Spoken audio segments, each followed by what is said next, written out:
I've played a fair amount of games that have their own idea of difficulty, but for the most part in my eyes, I think this idea of what makes a game truly difficult to beat doesn't seem to be talked about as much as I really think it should. Because everybody's got their own idea on what constitutes as a challenge, more or less, and the answer always changes from then on. One thing I hate about certain games, like RPGs for instance, is when people try to say it's actually really challenging, but the game just increases the enemy levels across the board, and those level 1 fights you dealt with when you started are still giving you trouble at max level. Because that to me isn't difficult. That's just compensation to make the player think they just aren't getting anywhere unless they push even further. But even then, it just goes up despite that. Most games with something like an exploitative mechanic like elemental typing, I think, is another example. Some games in the medium add other gimmicks and whatnot to go on top of that, like enemy behavior, conditional segments that punish you if you break them, even ignoring certain mechanics that just give you an edge in battle like the environment. But there's always games that, regardless of the difficulty, if enemies, for example, are weak to fire, right? It's just spam nothing but fire till they die, and then they do, and that's really all there is to the challenge. Not even a, this enemy changes weaknesses kind of thing, and if so, in games like that, it's usually a very minor challenge that exists, but it isn't better explored later on. For me, I like when games face you with a challenge, you solve it, you get more powerful, and the game goes out of its way to introduce more challenges on top of that to keep testing you. Like, okay, if I learned how to shoot from a distance, and the game introduces an enemy that reflects projectiles, or even attacks in intervals that make it difficult to take a shot at first, that to me, that's taking something the game gave you and letting you know, now this is what you're up against. When the game gives you a variety of ways to deal with a problem, but the problem itself has not changed much at all since the beginning of the game, I have to genuinely ask, what was the point of having me play through most of this game then if nothing's changed? And then there's the whole grinding aspect of a lot of RPGs, which, I'll be real, all that really boils down to so many times is just checking off a box. Like, okay, let's say you're playing an RPG, right? So let me ask you, what makes a level 1 enemy fundamentally different than a level 100 enemy? I mean fundamentally, I'm not talking about how they look, or the numbers, or the health bar, or even some of the moves they're given. How do you manage to win a fight at the end of the game compared to at the beginning? You could say that you utilize rolls a lot more, but I mean, haven't you already been able to do that since the start when the game gave you the tools to fight?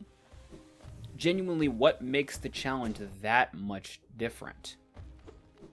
In my experience, most RPGs that solely rely on something like a number counter or a health box and so on, they don't really consider much of anything else that you need to deal with that they don't outright teach you about at the start.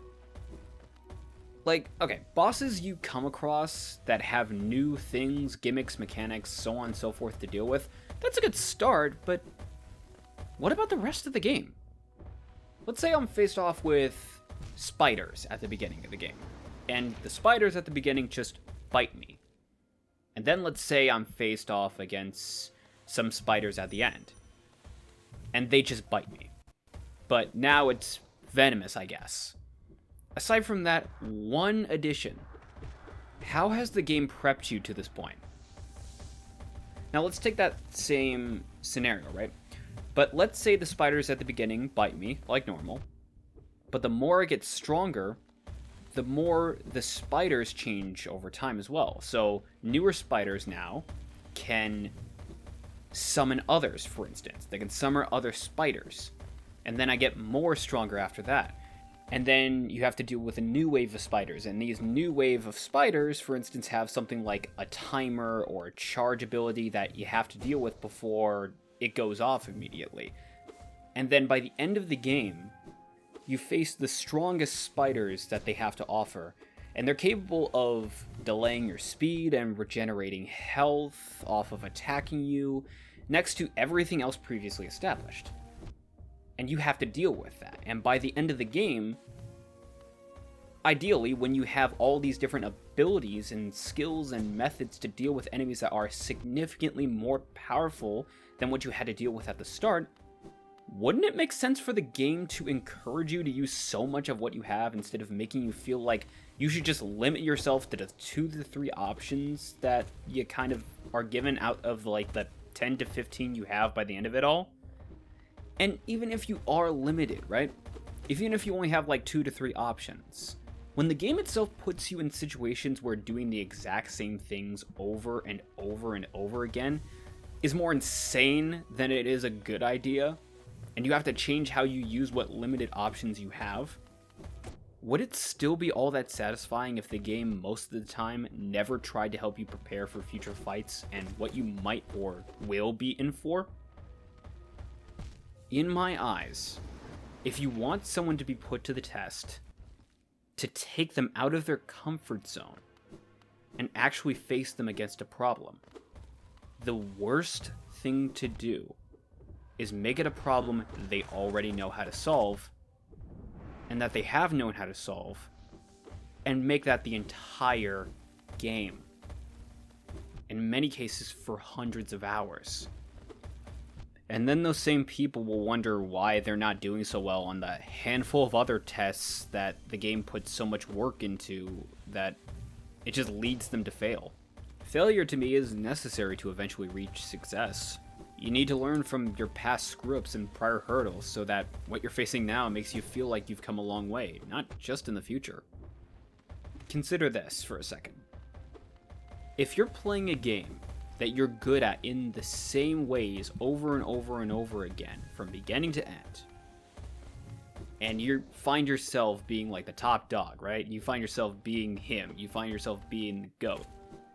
And then the next day you're playing the same kind of game in all the same ways again, but this time you end up failing a lot more now, and you can't really seem to get past a lot more hurdles and a lot more roadblocks.